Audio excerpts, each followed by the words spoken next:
Good evening, everyone. Thank you for tuning in to Leadership Conversations.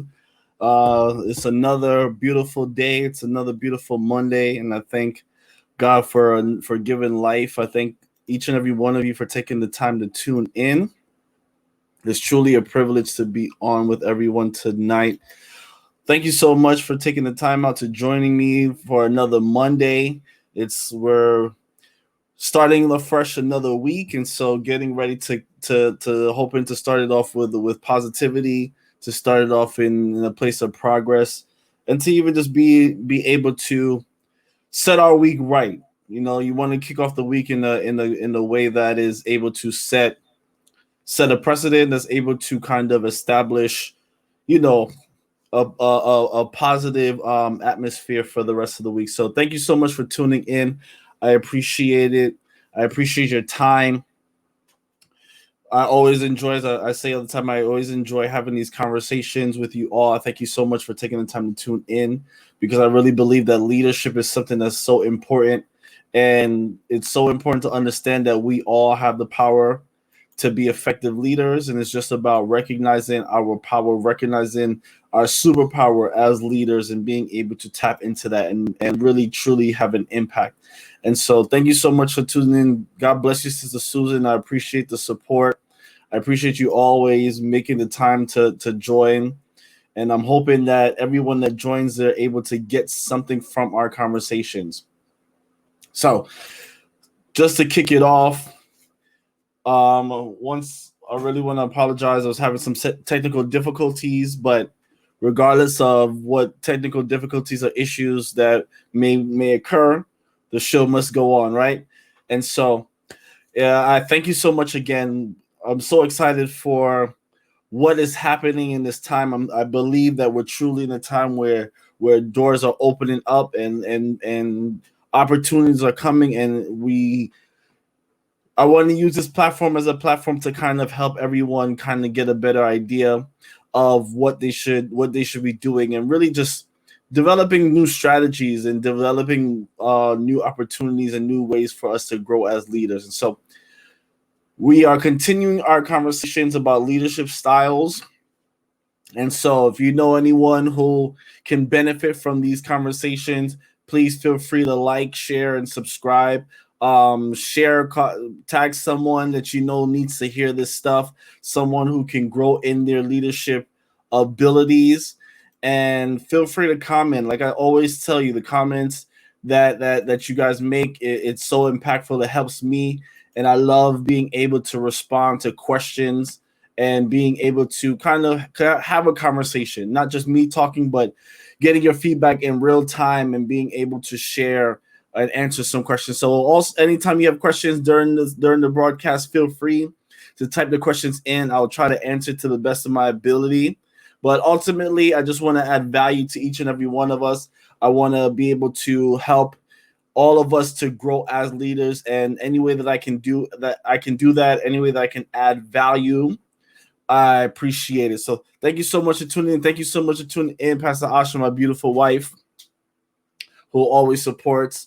Feel free to tag somebody that you know that needs to hear, because tonight we're talking about the imposter syndrome. I want to talk about the imposter syndrome, and this is something that I've been studying for some time now, and I think it's something that a lot of us face, a challenge that a lot of us face without really recognizing it. We all have our struggles. We all have our challenges. Last week I talked about I talked about leadership. I talked about the not abrasive leadership, but I talked about the signs of an inflexible leader. And we all know about those leaders that are just by the books and by the rules, and talked about something that I talked about abrasive leadership. I talked about insecure leadership. And so tonight I want to talk about the imposter syndrome, because like I said, it's something that many of us face and haven't been able to identify it. And so when you're able to identify what your particular weakness is, or your particular struggle is, or your particular challenge is, it is easier for you to work on it. when you can put a finger on it and say this is exactly what I'm dealing with, then it gives you the opportunity to grow, and it gives you the opportunity to kind of plan, to strategize, and intentionally work on yourself to improve.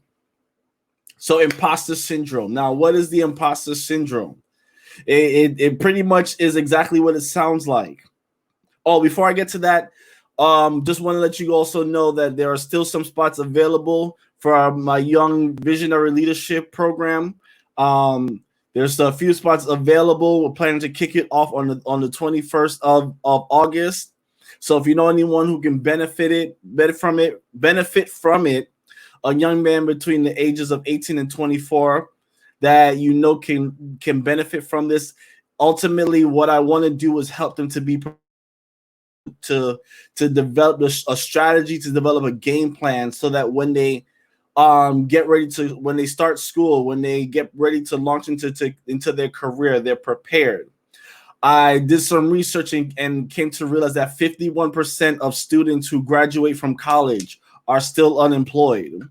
You know, there's so many students, they struggle with unemployment after graduation because they didn't have a plan, and they didn't have any kind of mentorship or anyone to assist them with coming up with a plan. So it's kind of a trial by fire kind of thing.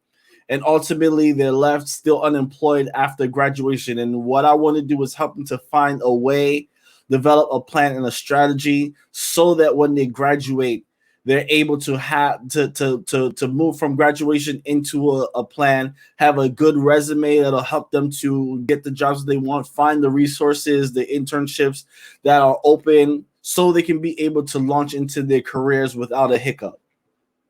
I've had an experience graduating from college and being unemployed, and it's not a good feeling. And so if you can only imagine that 51% of students who graduate from college with all of those student loan debts and all that and that degree, but still can't find a job. And so I want to put them in a position where they're prepared. I want to put them in a position where they're ready, so that when they move into their career, they already have a step-by-step plan. So August 21st is when we're launching. Also, feel free. It's KeenVision.com/YVL. That's the URL that you can find it. KeenVisionLeadership.com/YVL. And feel free to send it to your nephew, to your son, to your brother, any young man that you know that can benefit from it. So thank you so much for that. So, like I said, I want to talk about imposter syndrome. Now, imposter syndrome, what is that exactly? Like I said, it's pretty much what it sounds like. It's that feeling of being an imposter. It's that feeling like you're a fraud. It's that feeling like you're not good enough. It's ultimately doubting your abilities and feeling like a fraud.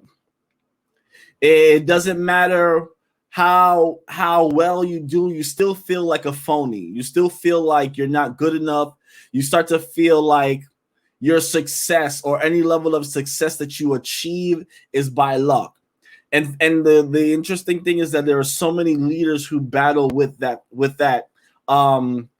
those feelings, not realizing that is exactly what it is. So when we talk about imposter syndrome, right? By definition, it is doubting yourself and feeling like a fraud, right?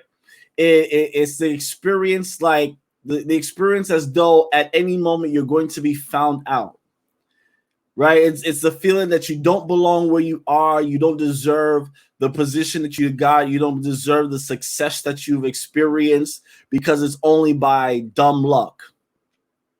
It's that feeling that, yes, you may have gotten the promotion, or yes, you may be in that leadership position, but at some point you have this feeling, this non-feeling on the inside that people are going to find out that you're really a fraud and they're going to expose you.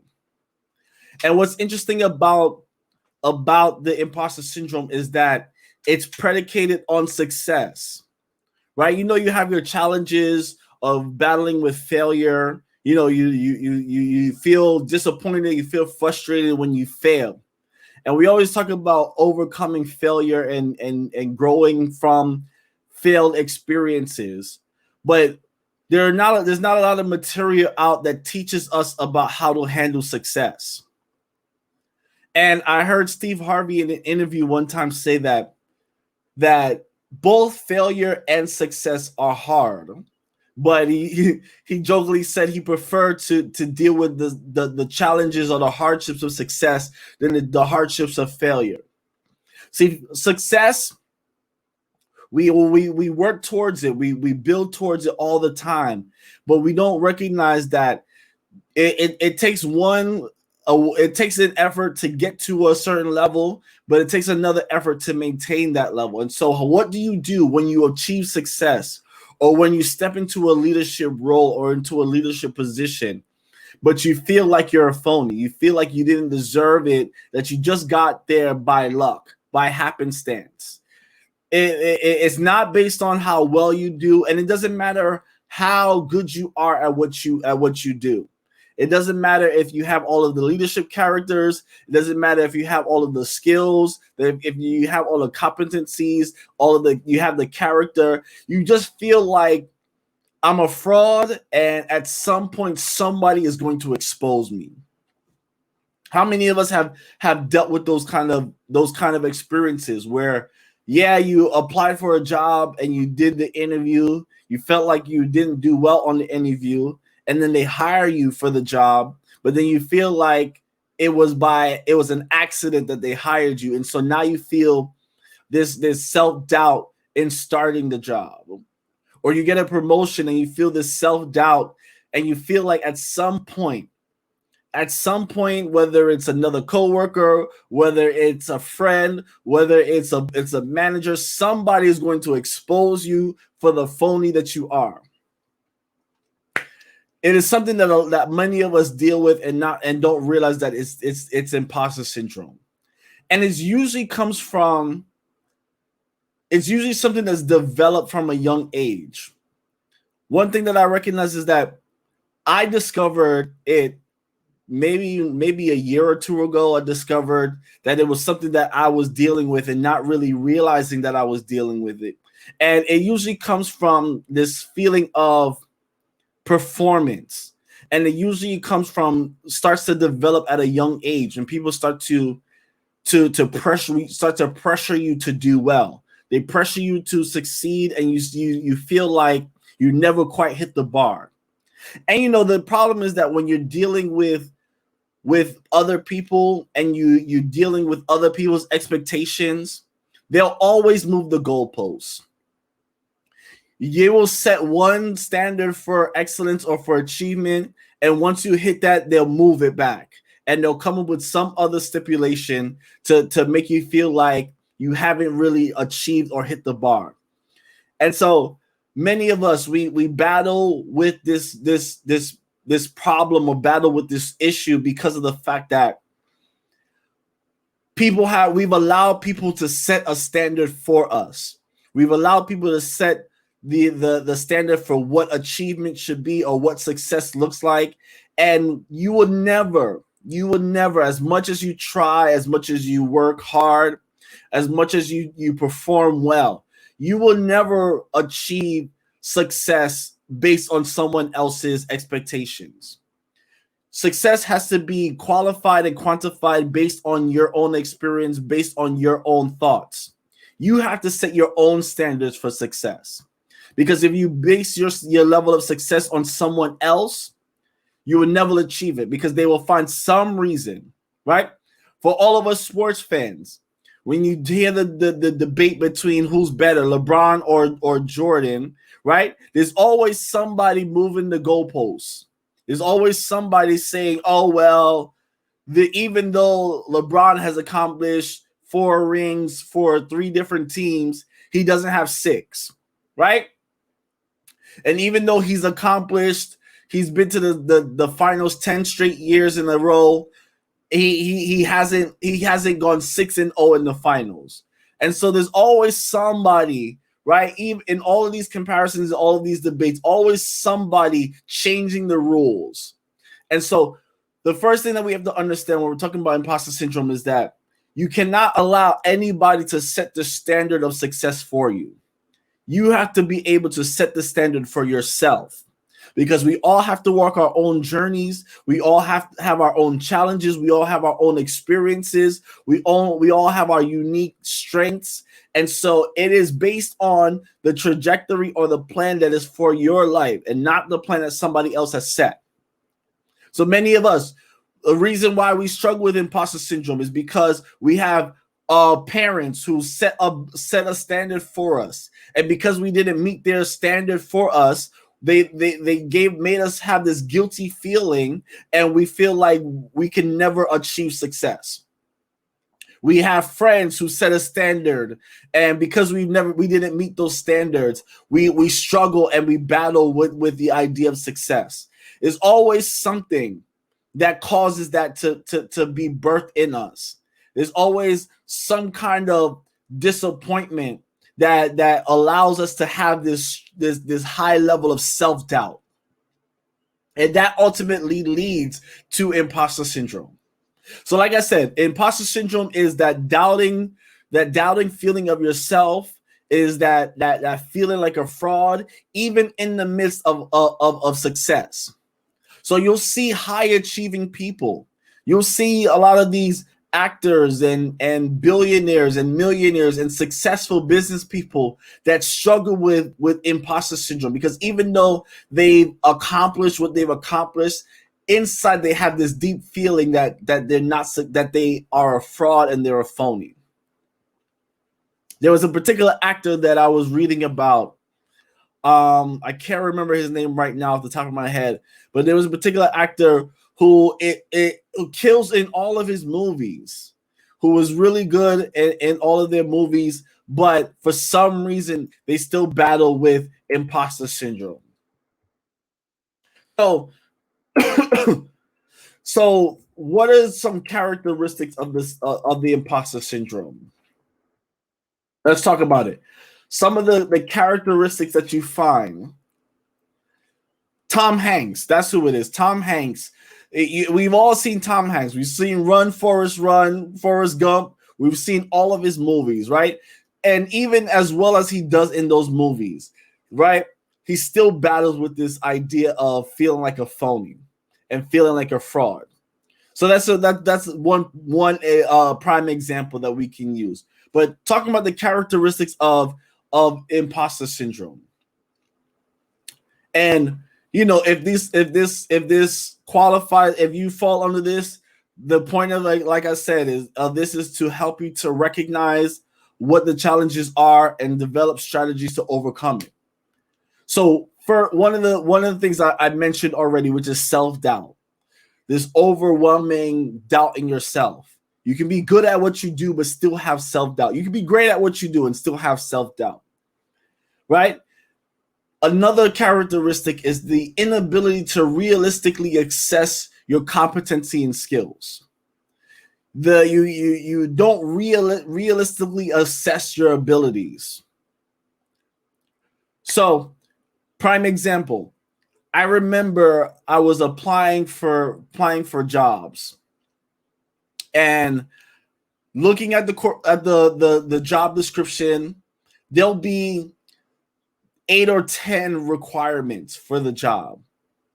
And I would read them and go through, okay, I think I could do that. But it would take one requirement on the job description that I would tell myself, oh man, I know I can't do that. And because of that, it would keep me from applying to the job at all. I would just move on to the next one. Right? Because of my inability to realistically assess my skills and realistically understand that I can learn new skills as well. And if I meet 9 out of the 10 requirements, the chances are I'm a good candidate for the job. But it's because of that one thing that I felt like I wasn't good at, it caused me to completely neglect the entire application process. And when you battle with imposter syndrome, that's something that you deal with. When you battle with imposter syndrome, it'll take one thing that makes you feel like I'm not good enough. I'm not going to go for it. I'm not going to try it. So we tend to realistically, we tend to fail to assess our abilities. You ever did a presentation or you've done a job and someone tells you that you're good at it, or they compliment you on it, but inside you feel like, well, it was all luck. That's because you don't really recognize how good you are at what you do. And we tend to put ourselves down because we don't feel like we're good enough, even though we worked at this thing for years. You could be a teacher and feel like you're not good enough, even though you spent years working as a teacher, still feeling like I'm not good at it. That's because you failed to assess your skills. And so that's another characteristic. Another characteristic is that you're overcritical of your performance. Right? Many of us, we will do something and they'll tell us that it was great, and we'll over criticize and over analyze our performance. I could have did this better. I could have done that better. I could have done that better. Rather than just accepting the victory, accepting that the success that you did well, it's just like, I really messed up on this thing. And you'll talk to somebody and they'll be like, it wasn't that bad. It'd be like, yeah, but my shirt was crushed. And all kinds of things. We'll come up with all kinds of excuses as to why we didn't do well. Mind you, everyone else is praising us of how well we've done, right? But those of us who are speakers and preachers, right? You'll preach and everyone will tell you that they were blessed by your message. They were touched by your stories. It really helped them. But you'll be like, man, I didn't start the way I wanted to. It wasn't that great. I mumbled a lot. I stuttered too much, right? Moses was a prime example. And although Moses was called to deliver Israel out of Egypt, right? The first thing he tells God is, oh, well, I can't do it because I stutter. That's a classic sign of imposter syndrome, where you're constantly over criticizing your ability and your performance. Give you a prime example. I started playing piano when I was 9 years old. 9 years old, I started playing piano, right? And I would be playing for years, right? Almost every Sunday, playing in church, playing in concerts, playing at events. And after each concert, after each service that I would play, people would say, "Oh man, we were blessed by your playing. Oh man, you sounded so great. You sounded so amazing." But I would, in my head, be criticizing my own performance and saying, well, on this song, I messed up on the intro. And on that song, I missed the note. And on that song, I played the wrong chord progression. And I'm beating myself up while everyone is telling me how much they were touched, how much they were blessed. And in my head, I'm just like, I'm crying because I'm like, oh my God, that was terrible. I sucked. It was horrible. I wish I never did this. And it would be something that I would battle with after every performance, after every concert. While everyone is cheering on how well the concert went, I would be in my head beating myself up because of the minor mistakes that nobody even noticed. Nobody would even notice the mistakes, but I would hone in on the particular chord progression that I missed or the particular note that I messed up on. That it took me years to finally accept that I was a good musician, because I would always be feeling like I would be always overcritical over how much I played. And for me, that was rooted in being in middle school and friends making fun of me about telling me that other people were better than I was on the piano. And so they would make fun of me. You know, children, they can be, especially in the preteen, teenage years, they can be terrible. But that was the beginning of my feeling of that I'm not good enough as a piano player. And so these are some of the challenges that you face as when you deal with imposter syndrome. It's just that over criticism, and you beat yourself up over how terrible or how well you think you did. So self-doubt, right? Failure to realistically assess your skills, over criticizing your performance. Then there's that fear that you won't live up to expectations. Man, the job, they're hiring me. They hire me for the job, and you set this high bar of expectation, and you expect that you're not going to make it. You're not going to accomplish that or live up to those expectations. How many times you were on a job and you felt like, oh, they're gonna fire me next week because I'm not good, or the project that I submitted wasn't good enough? It's something that we all face. Or you're a student in school, right? Many of us that were in school, you submit your paper and you have this expectation that your professor is going to give you an F, or you take an exam, and even though you studied for the exam, you submit the exam, and you just know in your head that you're going to fail. And then when you get that A grade or that B grade, you're in complete shock. That's because of the fact that you feel like you won't live up to expectations. You feel like, oh man, I suck at math, I suck at writing, and you know I'm gonna get a C on this quiz, or I'm gonna get a C in this class, and I just want to be able to barely pass. And then when you excel in it, it comes as a shock, right? How many of us so many people that and I tend to notice this too with some of the students that I used to advise with math. When it came to math, they would always say, "Oh, I'm terrible at math." They would always say, "Oh man, I took an exam and I know I'm gonna fail it because I'm just not good at math." And then they'll come back the next week and show me that they got an A or they got a B+ in the course or in the exam, and they're in complete and utter shock. Why? It's because of that fear that you would never live up to certain expectations. They didn't think that they would live up to that expectation of accomplishing that A grade or that passing grade. And then when they actually do it, they feel like, oh, it was pure luck, a glitch in the system, or the professor wasn't paying attention. It was not because they actually studied or they actually prepared for the exam. Another characteristic is self-sabotage. Self-sabotage is a huge thing that we tend to battle with. Just that feeling that trying to find a reason, right? Hoping that the professor won't show up, or hoping that they cancel the event, or they'll cancel the interview, or whatever it is. You come up with reasons to self-sabotage.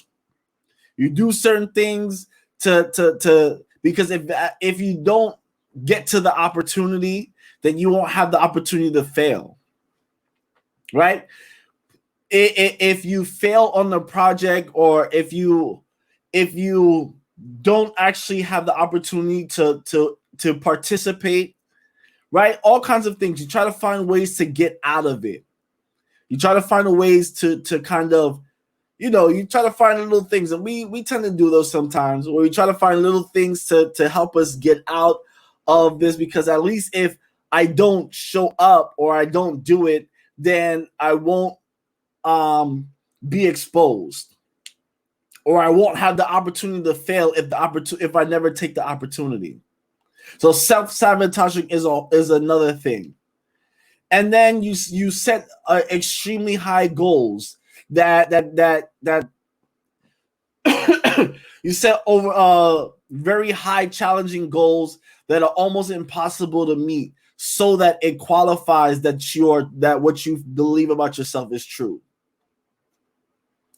So you set goals that by the end of the year, I'm going to make $100,000, right? But knowing that that's not a realistic goal, and so when you don't accomplish it, it just further confirms the imposter you are. all of these things we battle with, especially when it comes to leadership, because there's an aspect of performance. There's almost a pressure to perform. And so when you're battling and dealing with this pressure to perform, you have this feeling like of being a fraud, and you have this feeling of being a phony, and you have this fear. And so it becomes a strain. It's a strain when you have those kind of thoughts, because you're always in your head. You're always in your head. You're always battling with your own feelings, and you battle internally more than you battle externally. Because it's one thing when other people judge you, right? But it's another thing when you judge yourself and you disqualify yourself before you even have the opportunity to try, right? You hear all the time that it's better to try and fail than to not try at all. Imposter syndrome sometimes puts us in a position where we don't try at all because of the fear of failure and the fear of success. See, fear of success is a real thing, because when you accomplish a level of success, then you start to feel like, oh man, the next project, you start to feel like, man, I'm never going to meet up to the expectation of the last thing that I succeeded at. And you put this overwhelming pressure on yourself. And so now you get stuck. The thing about imposter syndrome is that it keeps you stuck, because you know that you have what it takes to succeed, but you have this feeling that you're never going to do better than the last time. You're never going to do better than the last thing that you did. And if you do better, it's because of everybody else around you, or it's because someone made a mistake and someone failed to recognize. And so as leaders, we have to be careful not to allow ourselves to fall into that trap of imposter syndrome, because it takes too much of a toll on you mentally, emotionally, and sometimes physically.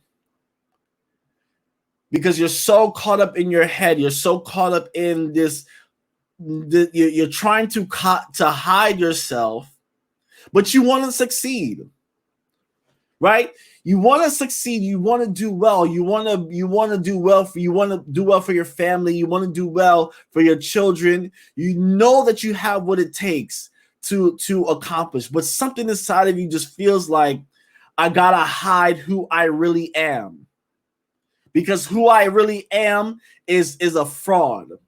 I'm fake. I'm a phony. And if people see me for who I really am, then they're going to reject me. And if people see me for who I really am, then everything that I've succeeded at is going to come into question. Right?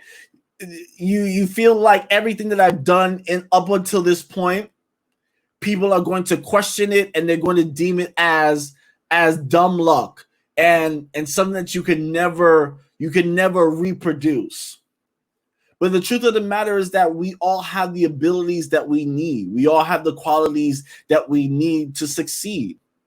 And it's about going from one level to the next. And if you've gotten this far, right, wherever you are now, it is much further than where you were 10 years ago.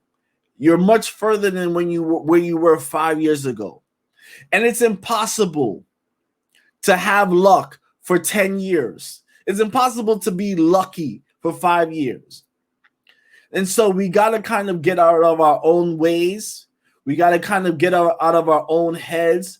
And we got to break away from this pressure to perform. Because when you put this pressure to perform, now the focus becomes on you, and it takes away from those that you're trying to help. It takes away from those that you need to add value to. It takes away from the overall vision that you're trying to accomplish.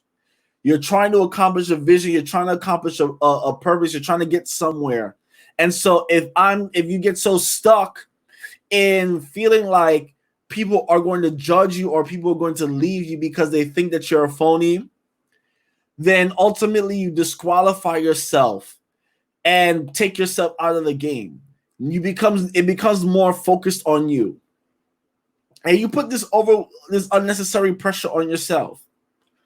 So there are some things that we do as individuals who struggle with imposter syndrome, right? One of the things that some people tend to do is this feeling of, I have to over prepare, right? There's this feeling that you got to over prepare, you got to work hard to make sure that nobody finds you out as a fraud. And so you overwork, you over prepare, you put all the unnecessary pressure and you work much harder than you should, because you're trying to prove that you belong where you are, rather than allowing yourself to depend on your natural skills and your abilities. You develop this over prepared mindset. And so some people, it comes out and it plays out as perfectionism, right? Perfectionist, you're never satisfied. You're never satisfied on what you've accomplished. You're never satisfied with what you've done. You always feel like whatever you do can do better. And I'm going to say this, and some of you can identify, because a lot of us, especially Caribbean people, we get this from our parents, right? You ever do well on a test and you get a 90 on the test, and you show the 90 you show the results to your parents, and rather than complimenting you on getting that 90, they say you could do better, right? You get a 90, you get a 92, you get a 95. And rather than saying job well done, they start to interrogate you and question you. Why didn't you get 100? Right? They kind of instill this perfectionist mindset at a young age, because they're always saying, oh, you can do better.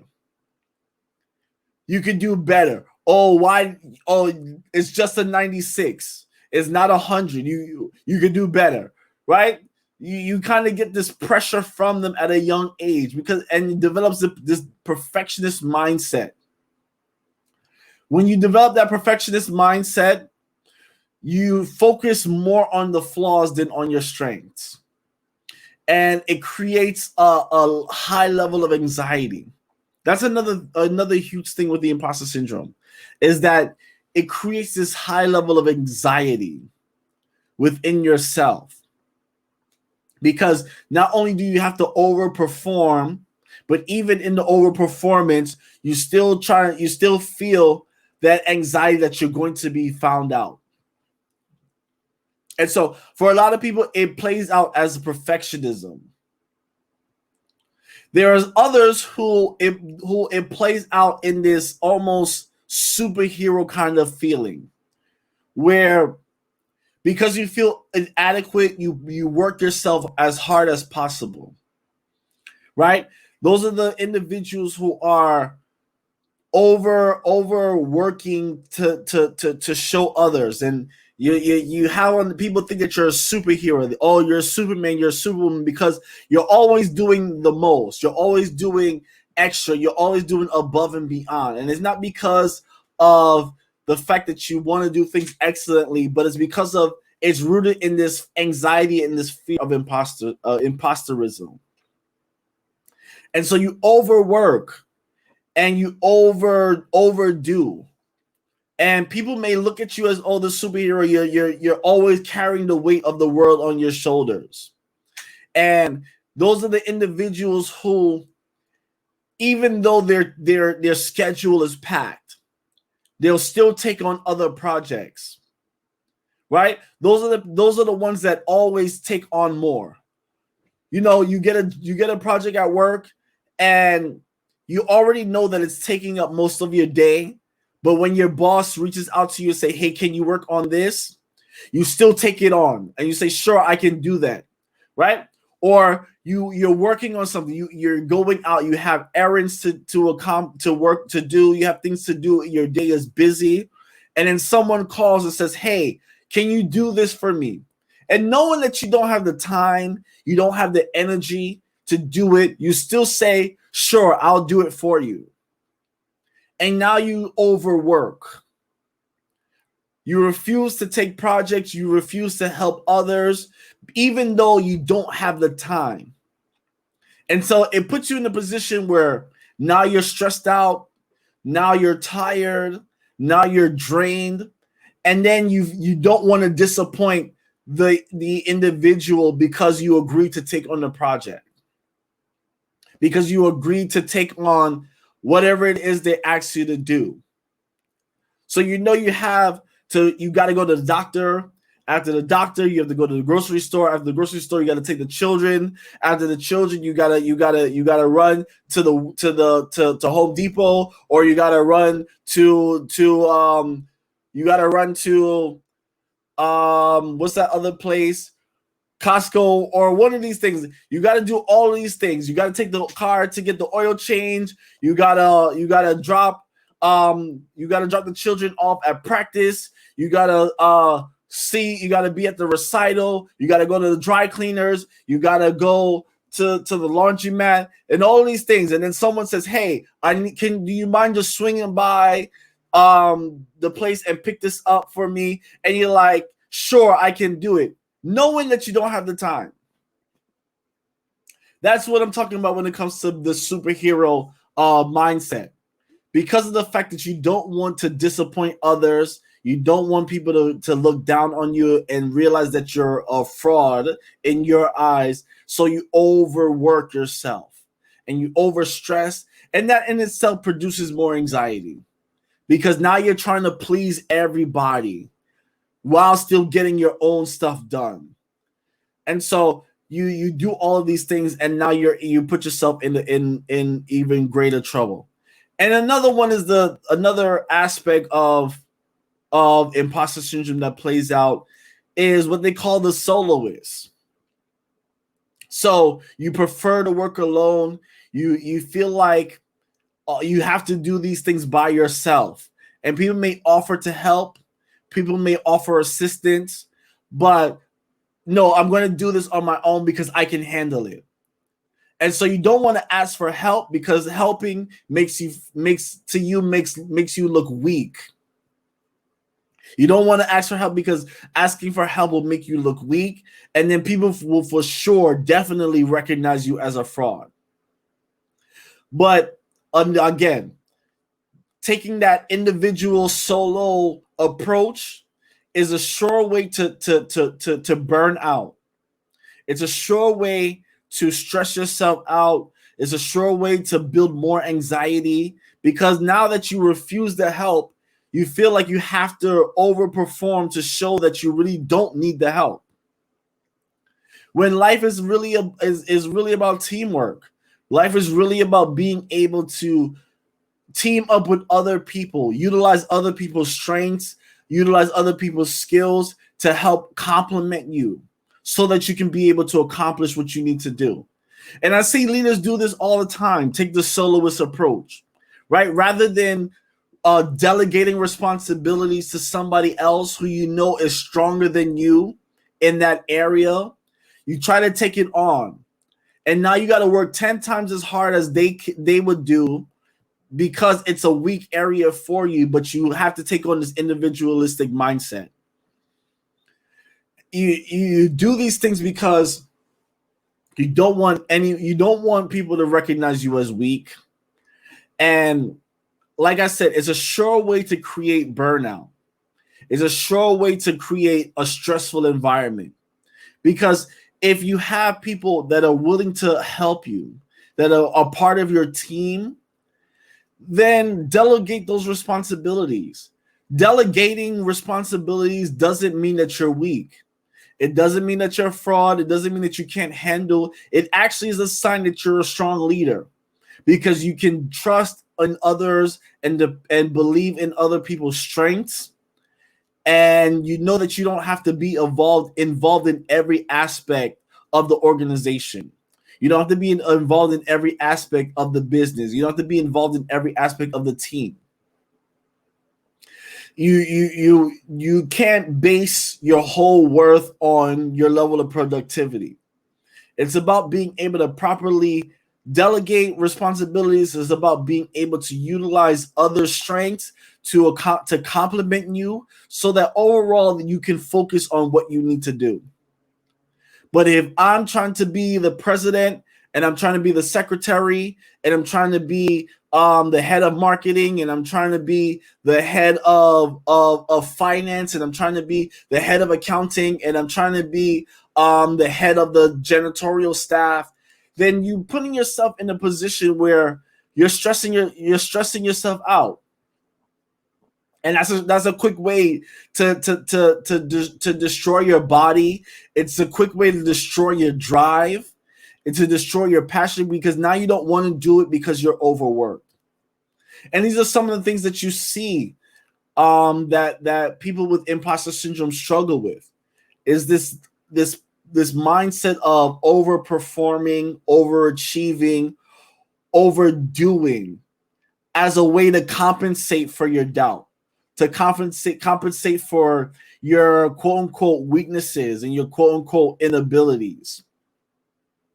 And so, how do we overcome imposter syndrome, right? The first thing that we have to do is identify it. We got to identify what those things are. We got to identify those moments that we have. We got to identify the roots of that self-doubt, right? You got to find the root of it. What is the cause of that self-doubt? Is it because of a childhood experience?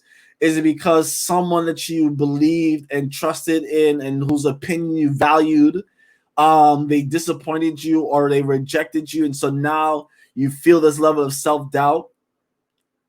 It's so easy to accept when people tell us that we're not good enough than it is to accept that we are good enough, right? Someone could be complimenting us and telling us that we're really good in our areas, in our skills, and then we will still feel like we will still tune the 5 people that said that we're good and focus on the one person that said that we're terrible. It's very easy to receive bad criticism than good criticism, than constructive criticism. So we got to first identify what is the cause of it. And then when you identify the cause of it, now how do I reframe my mind, my thought patterns, right? How do I reframe these ideas so that I can appreciate my own strengths rather than focusing on my weaknesses? And this is for leaders too who work with individuals who struggle with imposter syndrome, right? Helping them to identify and praising them for their strengths rather than focus on their weaknesses. It's about being able to recognize what you're good at, because we're never going to be good at everything. It's impossible, right? There's the saying, the jack of all trades and master of none. It's better to master one skill than to dabble in a bunch of skills that you're not good at. So you got to learn to praise your strengths. Praise your strengths and work while you're working on your weaknesses, not highlighting them or focusing too much on them. Another way to overcome it is to take the focus off of yourself and to focus on others. Like I said, imposter syndrome puts a lot of focus on how well I perform, how well I do. And so when you forget about yourself and you remember the people that you're leading, you remember the people that you're serving, the people that you're helping, when you put your focus on that and you take yourself out of the equation, then you start to realize that pressure to perform starts to decrease. And so you got to focus on building others, focus on serving others. And when you do that, you start to realize that those same thoughts of imposterism starts to fade to the background, because now the service is more important. And another thing, another strategy is Talk to other people about how you feel. Have an accountability partner that can hear your irrational thoughts, because ultimately imposter syndrome is an irrational thought. It's an irrational belief about yourself. And when you talk to someone, you have someone that you can really trust and that you can talk to, they can ultimately talk you off the ledge. They can ultimately help you recognize that it's baseless, your ideas and your beliefs, and they can help you to kind of move away from that. And even sometimes when you talk to somebody, sometimes the things that you say, when you say things that you've been repeating in your head over and over, sounds a lot dumber when you say it out loud, right? You ever had those moments where you're pondering on an idea, and then when you actually say it out loud to somebody, you realize how stupid it sounds? Sometimes you have to share with someone and speak out loud and really recognize how dumb these ideas and these beliefs about yourselves really is. And so you got to find someone that you can share these beliefs and these ideas with, and they can help you kind of recognize how irrational and how much it doesn't make sense, those beliefs. And then one of the big things that I want to highlight is that you got to make sure that you don't compare yourself to others. Because like I said, imposter syndrome is rooted in the idea and the standards of success set by others. And so it puts you in a position where you're usually comparing yourself to others. And you may not have had the experiences of other individuals. You don't have the same troubles as individuals. You don't have the same path as others. And so you can't compare yourself to others, because when you compare yourself to others, then you will fuel that feeling, that insecure feeling, that feeling of a fraud, right? Imagine me comparing myself to The Rock. We have completely two different paths, we two different lifestyles, come from two different areas, two different experiences, and two different purposes. So if I am here comparing myself to The Rock, then of course I'm going to feel like a fraud, because The Rock is one, he's so much older than I am, but his life experience has taken him down a completely different road. And so we got to learn to stop comparing ourselves and stop depending or believing in someone else's standard of success. Set your own path. Be your own pioneer. Be your own trailblazer. You can't be stuck and confined to a path that's been predetermined by others, because ultimately you're never going to live up to that standard. So you got to stop comparing yourself. You got to set your own goals, make sure they're realistic, believe in yourself, and then walk that path. But if you're trying to walk a path that your mother set for you, or your father set for you, or that friends have set for you, or a big one, right? Why can't you be more like your sister? Why can't you be more like your brother? Those are some things, some challenges that a lot of people face at young ages. Why can't you be like Johnny, who is a straight A student, who's the valedictorian? Well, me and Johnny have two different backgrounds. We have two different lifestyles. We have two different trajectories. And so I'm not going to base my life on Johnny, because my trajectory is completely different. And I've seen that so much times, especially in high school, where you're compared to somebody else, but then 10 years down the line, that person doesn't live up to the quote unquote standard that people expected you to live up to. So ultimately, you gotta kind of move away from that comparison and move away from that pressure to perform. Listen, I do what I do because I love it, right? I love it. I want to help others. I want to serve others. I want to add value to others, right?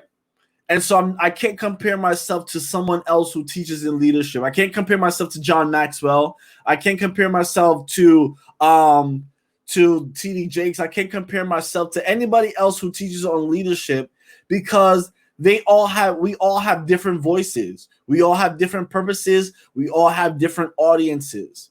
So I'm going to work towards accomplishing my own standard of success. And that's going to be what guides me and what leads me to ultimately accomplish my goals. And so these are some of the things that we can do to overcome the mindset or the idea of imposter syndrome. It's something that's so common that we don't even really realize it until someone brings it to our attention. But it's something that a lot of leaders face, but it's something that we can overcome. It's a challenge, but when we take the time to intentionally work at it, we can put ourselves in a position to overcome and be successful in whatever it is that we're doing. And so you may feel like an imposter, you may feel like a fraud, you may feel like a phony, but I want to let you know that is an irrational belief. It's an irrational thought. It's a baseless thought, because we all have our own skills and abilities that make us who we are. I have my own experiences, and I can't compare my experiences to your experiences. I have my own talents. I have my own gifts. I have my own vision that's different from your vision. And so rather than comparing myself, I'm going to do what I can. I'm going to use my strengths to work towards my goals. And if I can help you work towards your goals, then I'm going to do it. I'm not going to worry about what you think of me or how you think of me. Thank you for that. Asha, she says that it's a cognitive disorder. It's one of those self-limiting beliefs that we hold on to. But I'm here to let you know that you're not an imposter.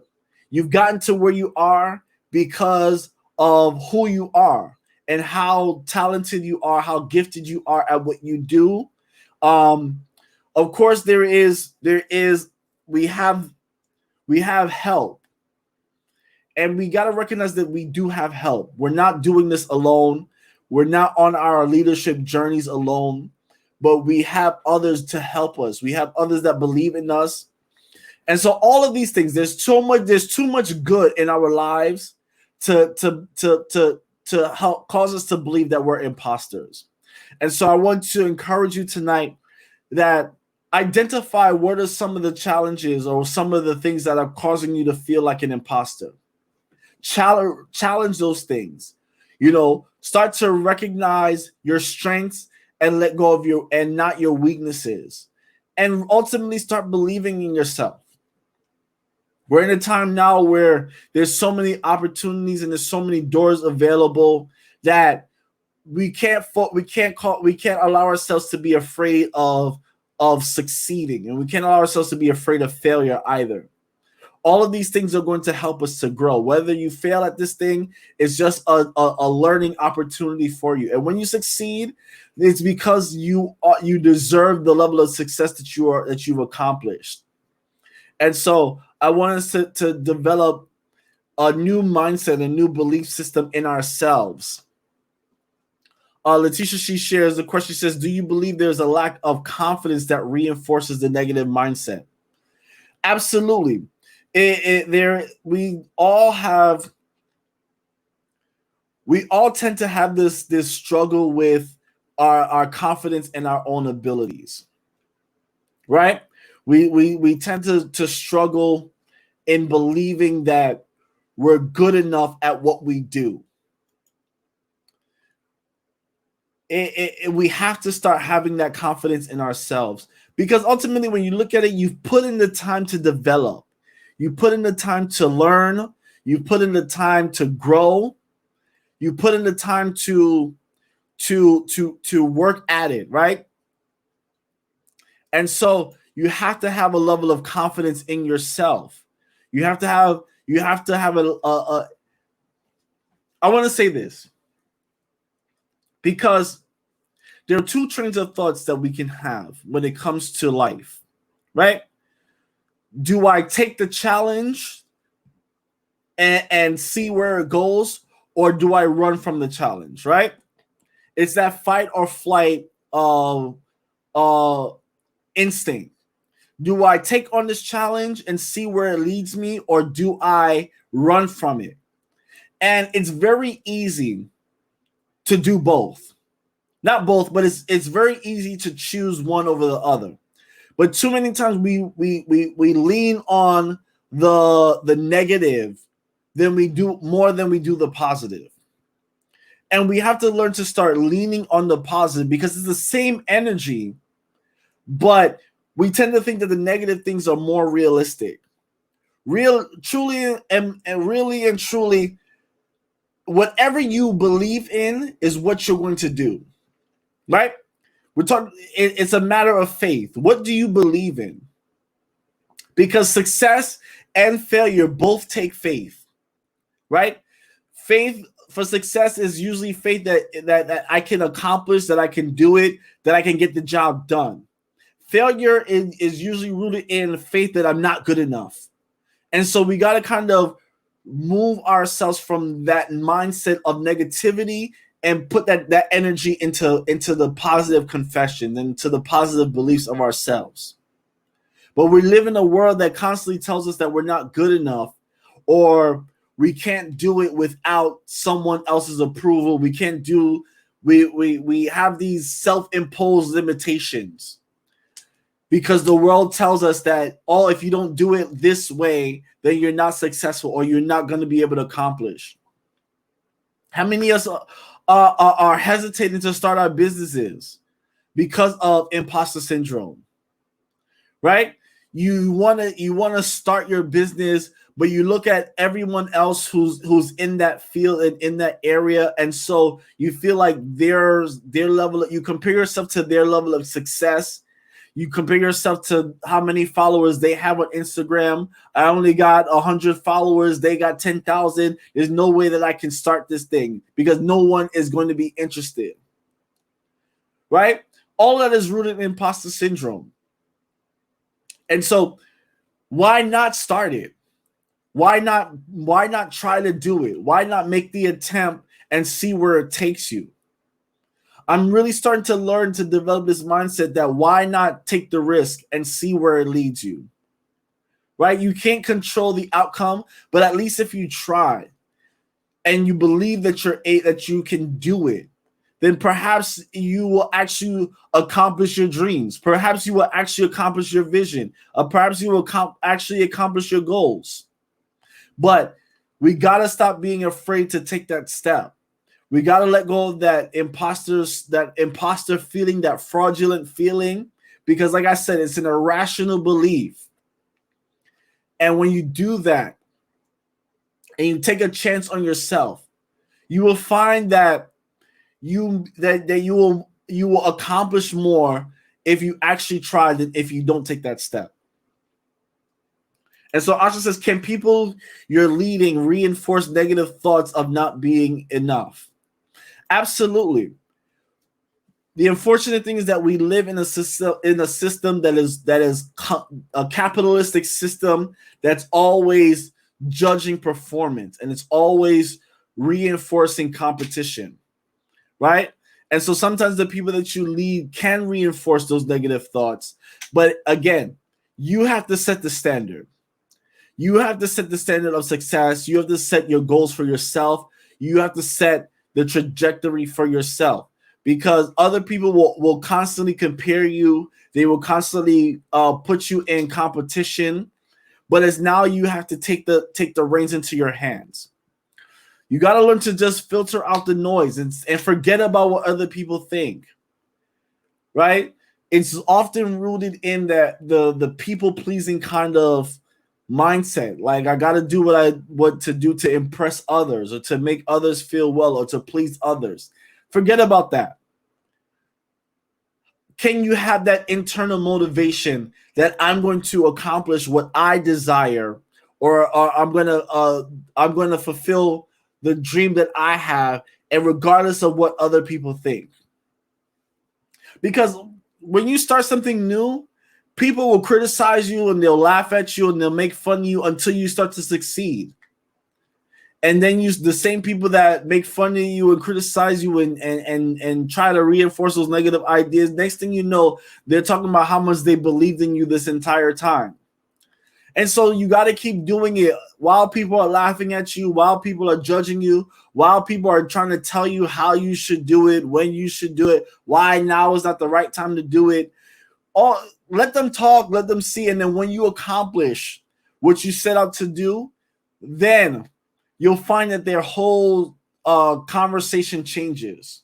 Their whole confession changes. Their what they said before goes right out the window, and they start to really start to say how much they believe in you. Listen, I'm growing, and like I said, I am someone who recently recognized or realized my own battle with imposter syndrome. And I started taking steps of intentionally working on myself, that I'm not going to worry about what other people say. I'm not going to worry, especially from the environment that I came from, that I grew up in. There was this overwhelming pressure to perform, to impress. And it put me in a position where I didn't believe I could do certain things, because those that are around me, they quote unquote would have these high expectations that only they could accomplish, and they would try to set a standard that nobody else around them could accomplish unless they allowed it. Right? They wanted to be in control over who was successful and who wasn't successful. And it was dependent on whether they liked you or not. And so that helped to reinforce this idea that I couldn't do certain things. But in challenging these beliefs, these irrational beliefs of imposter syndrome, I started to filter out the noise. I started to forget about someone else's standards and someone else's approval of what I can do. And I started to work on believing in myself and work on what I can do to grow in the areas that I know I need to grow in. And ultimately, I'm getting to a place where I don't care what other people think. I don't care if they think it's good enough. I'm not here to please anybody. I'm not here to put on a show for anybody. I'm not here to entertain, but I am here to add value to others. I am here to help. I am here to use my gifts, use my character, use my qualities to help others. And so any area, any environment that I go into, any arena that I go into, any platform that I go into, I'm not focusing on trying to perform. I'm focusing on how can I serve? How can I help others do well? How can I help to push others to be great? When you have that mindset and you stray away from the people pleasing aspect and the performance aspect, it relieves a lot of stress, and it relieves a lot of pressure and a lot of anxiety. You're not looking for others' approvals. You know that there are people out there that need what I'm giving. And so even if the people that I expect to accept me for who I am or to accept what I do, even if they don't support, I'm still going to do it, because there's somebody out there that needs my particular service, that needs my particular product, that needs what I have to offer. And so that's more important than trying to please people that really and truly I don't even like. Come on, let's talk about it. We try to prove ourselves to people that we don't like, or that don't like us. Rather, let me not say that we don't like people that don't like us. We're trying to please them, and we're trying to prove to them, and we're trying to be accepted by them, when ultimately those are not the people that you're called to serve. Those are not the people that you're called to help, right? But there are people over here who need to be exposed to your particular gift, that need to be exposed to your particular talent to help them. And so even if I can just help one, that's better than me worrying about how much I stutter. a lot of times I got to push myself to do these lives because I know that I'm not the best speaker. I know there are times where I stutter a lot or I'll fumble over my words, but ultimately I'm focused on the message that I'm trying to get across and hoping that the message that I'm getting across will help somebody.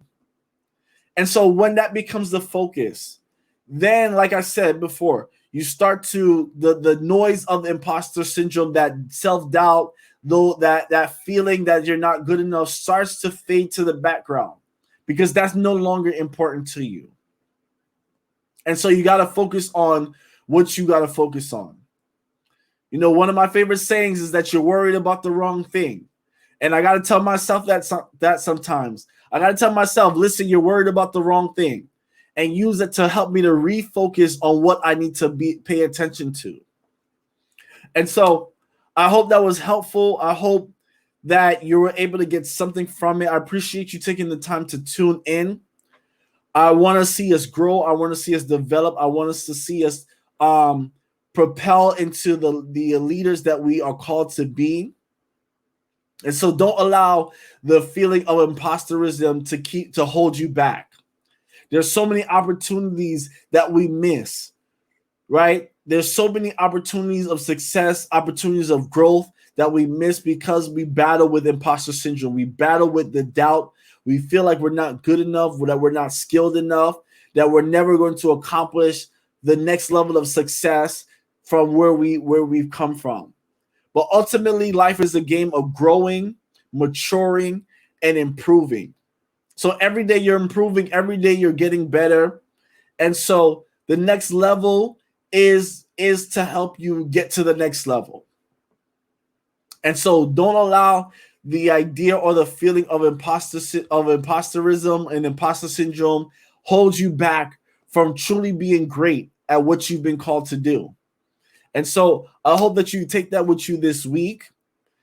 I hope that you start to believe in yourself and really trust in your own abilities and your own skills, because you're called to be great and you have the qualities and the characteristics that you need to be great. Your greatness may look different from somebody else's, but that's completely fine. Ultimately, you want to accomplish what you need to accomplish and what you're called to do in this life, so that when you get to that place where you're no longer able to do it, you can sit back and reflect and say, man, I'm so glad that I took that chance on myself. I'm so glad that I bet on myself in this instance and in this time. And ultimately, whether it's something that works out or doesn't work out, we find a way to grow from it. And so that when the next opportunity comes, we'll be prepared. And so I thank you so much for tuning in. I hope you all have a blessed week. I hope that this week will be a week of growth, of learning, a week of being able to step into who you are, a place of self-discovery and really truly learning who you are and what God has called you to be. And so I love you all. I appreciate you all. Thank you so much for tuning in. I hope you have a blessed week, and I'm looking forward to seeing you all next week for our next conversation. Thank you so much. Have a blessed night and a blessed week. I love you all. See you next week.